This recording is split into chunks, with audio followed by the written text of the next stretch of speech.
Is doctor S के सिंह और आज हम स्टार्ट करेंगे biology part two biotechnology part two.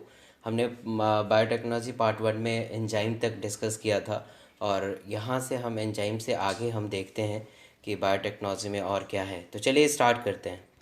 तो आइए देखते हैं कि जो हमने लास्ट क्लास में डिस्कस किया था, that is the tools of recombinant DNA technique and this tool consist of the enzyme that is lysozyme, cleaving enzyme, DNA ligase enzyme and terminal transferase enzyme.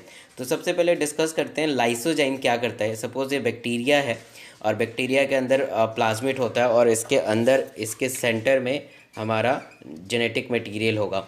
तो जो आपको पता ही है कि जो प्लाज्मिड होता है सब सेमी सर्कुलर स्ट्रक्चर होता है, सर्कुलर स्ट्रक्चर होता है और वो रेप्लिकेट हो सकता है होस्ट के अंदर। तो जैसे हम बैक्टीरिया के सरफेस के ऊपर लाइसोजाइम डालेंगे तो प्लाज्मिड बाहर निकल जाएगा।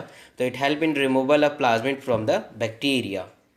आइए दूसरा एंजाइम देखते हैं, that is a cleaving enzyme. बहुत ही इंपॉर्टेंट एंजाइम है ये और जितनी भी इंफॉर्मेशन लिखा है हर किसी न किसी एग्ज़ाम में ज़रूर आया है। It is also called restriction enzyme और रेस्ट्रिक्शन एंडोन्यूक्लियस एंजाइम।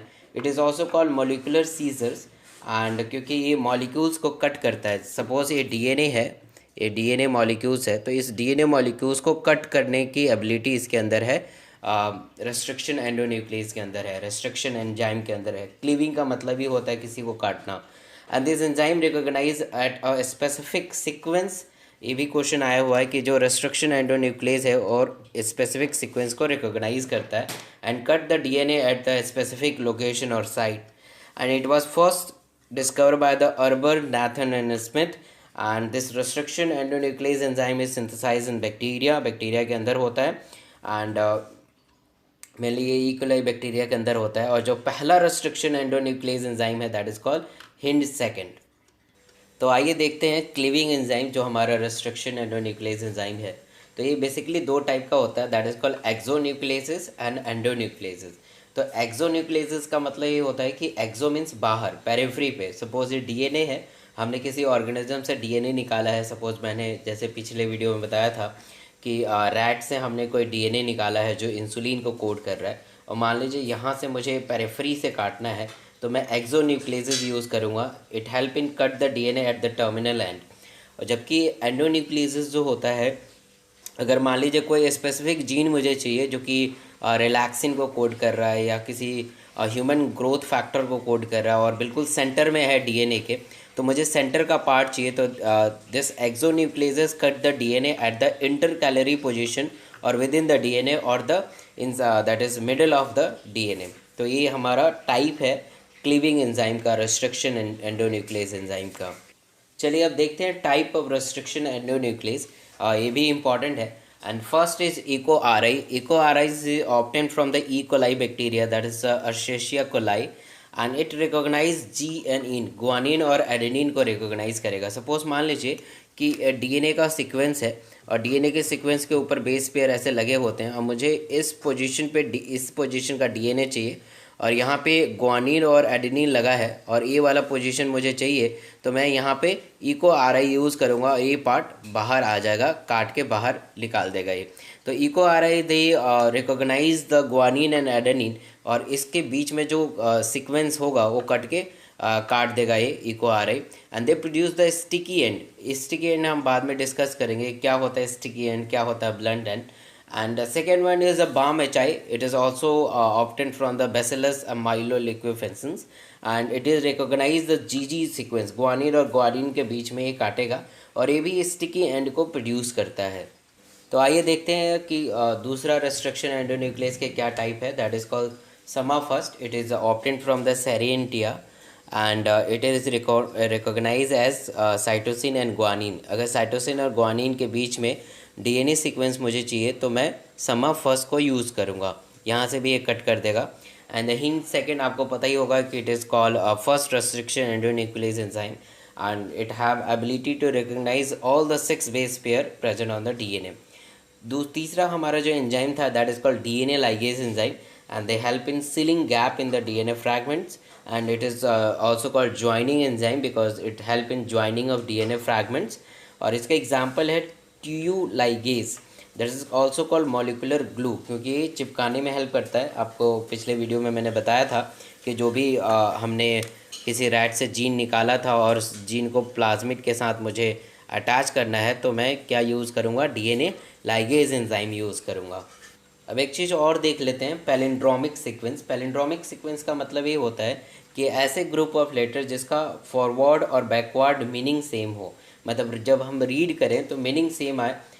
जैसे मलयालम आप इधर से रीड करेंगे और इधर से रीड करेंगे तो बिल्कुल सेम आएगा। तो each restriction endonuclease enzyme recognise a specific sequence that is called palindromic sequence in the DNA. मतलब डीएनए में ग्रुप ऑफ लेटर को ये रिकॉग्नाइज कर सकता है जो हमारा रेस्ट्रिक्शन एंडोन्यूक्लियस है। एंड रेस्ट्रिक्शन एंडोन्यूक्लियस जो होता है ये पैलिंड्रोमिक सीक्वेंस को रिकॉग्नाइज करता है डीएनए के अंदर। और palindromic sequence are the groups of letters that from same words when read both forward and backward, like Malayalam. चाहे यहाँ पे भी देख सकते हैं GAATTC, यहाँ से भी GAATTC, तो यहाँ पर ये भी पैलिंड्रोमिक सीक्वेंस है डीएनए का। तो सबसे इम्पॉर्टेंट बात यह है कि रेस्ट्रिक्शन एंडोन्यूक्लियस जो एंजाइम होता है पैलिंड्रोमिक सीक्वेंस के थोड़ा सा सेंटर से अवे काटता है। जैसे इसमें अगर वर्ड को काउंट करें 1 2 3 4 5 6 7, तो 3 मिडिल आता है, तो यहाँ से कहीं जो रेस्ट्रिक्शन एंडोन्यूक्लियस एंजाइम है यहाँ पे एक्ट करेगा। यहाँ पे भी आप देखेंगे तो ये 3 है, इधर भी 3 है, तो सेंटर है यहाँ पे, तो यहाँ पे सेंटर से थोड़ा सा अवे या सेंटर से जो रेस्ट्रिक्शन एंडोन्यूक्लियस एंजाइम है वहाँ पे एक्ट करेगा और उस सीक्वेंस को काट देगा। मतलब ये है कि रेस्ट्रिक्शन एंडोन्यूक्लियस एंजाइम जो होता है डीएनए के अंदर पैलिंड्रोमिक सीक्वेंस को रिकॉग्नाइज करता है। और पैलिंड्रोमिक सीक्वेंस ऐसे सीक्वेंस होते हैं जिनका फॉरवर्ड और बैकवर्ड मीनिंग बिल्कुल सेम हो। सॉरी, थोड़ा सा स्पेलिंग मिस्टेक हो गया था। मलयालम का ओरिजिनल स्पेलिंग ये है, आप प्लीज़ स्पेलिंग पर ना आ जाए क्योंकि कंटेंट समझें, मैं थोड़ा जल्दीबाजी में लिख देता हूँ। तो मलयालम का ऐसे है, तो ऐसे आप इधर फॉरवर्ड रीडिंग करें और बैकवर्ड रीडिंग करें तो बिल्कुल सेम होगा। तो ये अगर आप काउंट करें 1 2 3 4 5 6 7 8 9 है, तो समथिंग यहाँ से रिकॉग्नाइज करेगा रेस्ट्रिक्शन एंडोन्यूक्लियस और उसे कट करेगा। तो आइए देखते हैं separation and isolation of DNA fragment. Actually मैंने ये जेल इलेक्ट्रोफोरेसिस बनाया है। बहुत बार क्या करते हैं, जितने भी एनसीईआरटी का डायग्राम है वो आपको बना के दे देंगे, बस लेवलिंग करना है। तो आइए समझते हैं कि जेल इलेक्ट्रोफोरेसिस कैसे काम करता है। तो सबसे पहले क्या होता है, आप इस जेल इलेक्ट्रोफोरेसिस को एक प्लेट की तरह समझ सकते हैं। प्लेट है और जो मैंने ग्रीन कलर का बनाया that is called agarose gel. और एग्रोज जेल हमने कहाँ से निकालते हैं, दैट इज़ सी वीड से हम एग्रोज जेल ऑब्टेन करते हैं। तो हमने क्या किया, उस प्लेट में पूरा एग्रोज जेल भर दिया और ये जो है this is a fragments of the DNA, this is a fragment of DNA, ये फ्रैगमेंट्स ऑफ डीएनए है। अब फ्रैगमेंट ऑफ डीएनए कहाँ से आया, जैसे मान लीजिए कि मैंने बताया था ये डीएनए सीक्वेंस है और इस पर मैंने रेस्ट्रिक्शन एंडोन्यूक्लियस डाला, तो ये सारे के सारे जो डीएनए हैं फ्रैगमेंट्स के फॉर्म में कट जाते हैं। अब जो फ्रैगमेंट्स होते हैं, कोई बड़ा होता है फ्रैगमेंट, कोई छोटा होता है। और जैसे हमने प्लाज्मिड के अभी लास्ट वीडियो में हमने देखा था कि जो प्लाज्मिड होता है उसके ऊपर भी हमने रेस्ट्रिक्शन एंडोन्यूक्लियस डाला तो प्लाज्मिड भी थोड़ा सा कट गया।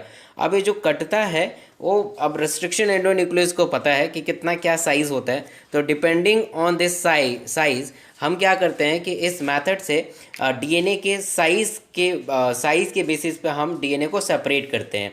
कि मान लीजिए कि हमने डीएनए इसमें जेल एग्रो जेल के अंदर हमने डीएनए फ्रैगमेंट्स रखा।